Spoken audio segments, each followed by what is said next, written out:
Coucou tout le monde, c'est Les, et je suis ravi de vous retrouver aujourd'hui pour une nouvelle vidéo. Avant de commencer, assurez-vous que vous êtes abonné à notre chaîne et activez la cloche de notification pour ne rien rater. On est ensemble pour se motiver, partager des expériences et grandir ensemble. Chaque jour, je vais vous donner des astuces de motivation qui ont changé ma perception de la vie et qui m'ont aidé à m'améliorer dans de nombreux domaines. On va parler développement personnel, bien-être, réussite, voyage et plein d'autres choses encore. Sans tarder, aujourd'hui, nous allons parler d'un sujet crucial. Comment s'adapter à la vie dans n'importe quel pays où vous vivez. Que vous soyez étudiant, expatrié ou simplement curieux de découvrir de nouvelles cultures, cette vidéo est faite pour vous. Restez bien concentrés, car on commence tout de suite. La première clé pour réussir son adaptation dans un nouveau pays, c'est avant tout d'avoir l'esprit ouvert. Imaginez-vous débarquant dans un endroit totalement différent de ce que vous connaissez, avec des coutumes, une langue, une façon de vivre qui vous sont totalement étrangères. Ça peut faire peur, hein? On se sent souvent un peu perdu, un peu comme un poisson hors de l'eau. C'est normal de ressentir ça. Mais au lieu de se braquer, de se dire « c'était mieux avant », il faut essayer d'aborder cette nouvelle vie avec curiosité et envie d'apprendre. Oubliez vos préjugés et vos habitudes. Ouvrez grand vos yeux, vos oreilles, votre cœur et laissez-vous surprendre par la richesse de cette nouvelle culture. Prenons l'exemple d'Elon Musk. Vous savez, le fondateur de Tesla et SpaceX. Il est né en Afrique du Sud et il a déménagé aux États-Unis pour poursuivre ses rêves. Imaginez le choc culturel. Mais au lieu de se replier sur lui-même, il a su s'adapter, apprendre et finalement s'imposer dans un environnement complètement différent. C'est ça, l'état d'esprit à avoir. Une ouverture d'esprit à toute épreuve. Accepter que les choses soient différentes, que les gens aient des habitudes différentes, et essayer de comprendre pourquoi. Posez des questions, observez, participez à la vie locale.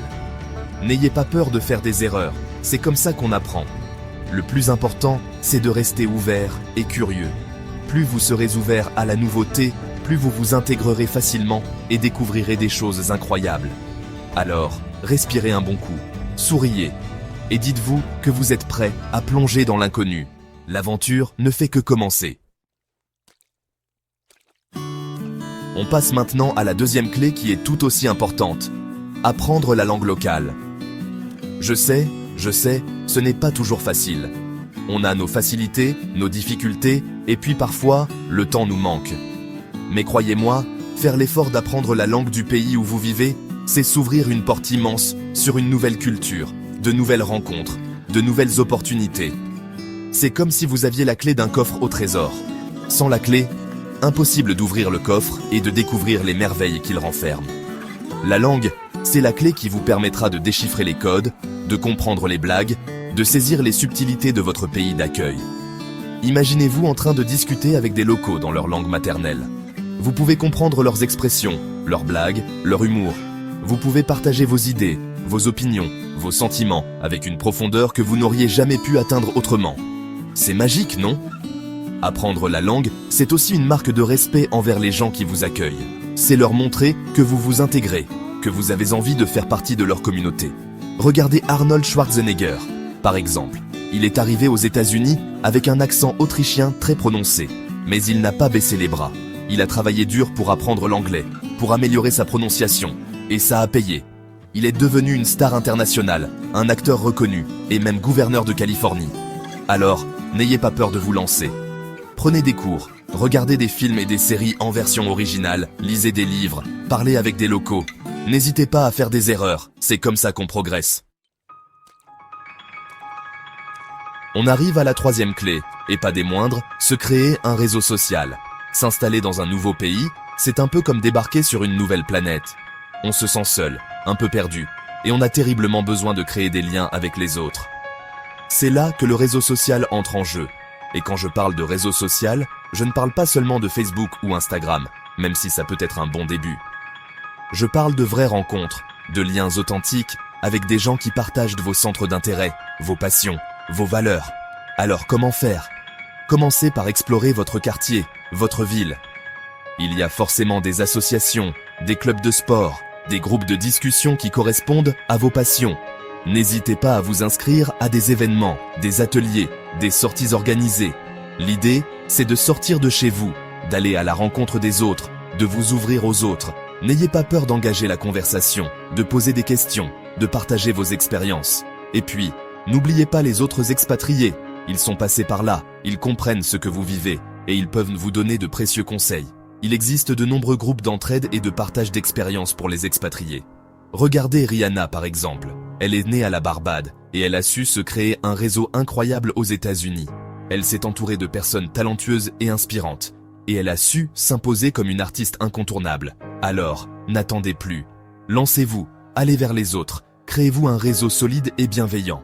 Vous verrez, c'est la clé pour se sentir chez soi, où que vous soyez dans le monde. Passons à la 4e clé, qui peut parfois sembler un peu délicate. S'adapter aux nouvelles règles et cultures. Chaque pays a ses propres us et coutumes, ses propres lois, ses propres façons de faire. Ce qui est considéré comme normal dans un pays peut être mal vu dans un autre. C'est important de se renseigner sur ces différences culturelles avant même de partir, et de continuer à apprendre une fois sur place. Observez les gens autour de vous, posez des questions, lisez des livres et des articles sur la culture locale. N'ayez pas peur de faire des erreurs, c'est normal au début. Le plus important, c'est de faire preuve de respect et d'ouverture d'esprit. Essayez de comprendre pourquoi les choses sont faites d'une certaine manière et adaptez votre comportement en conséquence. Par exemple, dans certains pays, il est impoli de refuser un plat ou une boisson offerte par votre hôte, même si vous n'avez plus faim ou soif. Dans d'autres pays, il est important de retirer ses chaussures avant d'entrer dans une maison. Ces petites choses peuvent apparaître anodines, mais elles font toute la différence. En respectant les coutumes locales, vous montrez aux gens que vous vous intégrez, que vous faites l'effort de comprendre leur culture. Prenons l'exemple de Sundar Pichai, le PDG de Google. Il est né en Inde et il a fait ses études aux États-Unis. Il a dû s'adapter à une culture d'entreprise très différente de celle de son pays d'origine. Grâce à son humilité et sa capacité d'adaptation, il a su gravir les échelons et devenir l'un des dirigeants les plus importants du monde. On arrive à la 5e et dernière clé, qui est sans doute la plus importante. Restez déterminé et patient. S'adapter à un nouveau pays, ça prend du temps. Ce n'est pas toujours facile. Il y aura des hauts et des bas, des moments de doute, des moments de solitude. Il y aura des moments où vous aurez envie de tout abandonner, de rentrer chez vous, de retrouver vos repères. C'est normal, c'est humain, mais c'est dans ces moments-là qu'il faut puiser au fond de vous-même, vous accrocher à vos rêves et vous rappeler pourquoi vous êtes parti.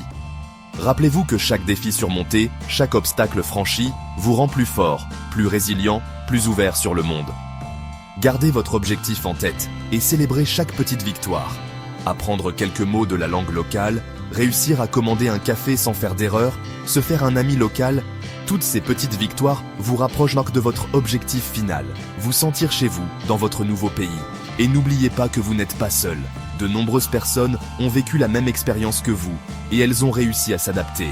Alors, inspirez-vous de leur parcours, entourez-vous de personnes positives et encourageantes, et surtout, ne baissez jamais les bras. Prenons l'exemple de Cristiano Ronaldo. Il a quitté le Portugal très jeune pour jouer au football en Angleterre, en Espagne, en Italie, et maintenant en Arabie Saoudite.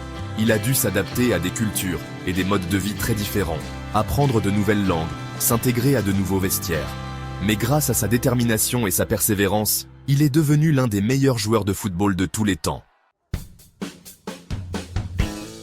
Voilà mes amis, on arrive à la fin de cette vidéo. J'espère qu'elle vous aura plu et surtout qu'elle vous aura donné les clés pour réussir votre adaptation dans un nouveau pays. Pour terminer mes amis, il faut savoir que s'adapter à un nouveau pays demande de la volonté, de l'ouverture d'esprit et du travail. Apprenez la langue, entourez-vous des bonnes personnes, respectez la culture locale et soyez patient. Comme Elon Musk, Rihanna, Sundar Pichai ou Cristiano Ronaldo, vous pouvez transformer votre adaptation en une opportunité de succès. N'oubliez pas que chaque expérience est unique et que votre adaptation dépendra de votre propre personnalité et de votre situation. Si cette vidéo vous a inspiré, n'oubliez pas de liker, de commenter et de partager. Et surtout, abonnez-vous pour plus de vidéos motivantes. À très bientôt sur une autre vidéo. Merci.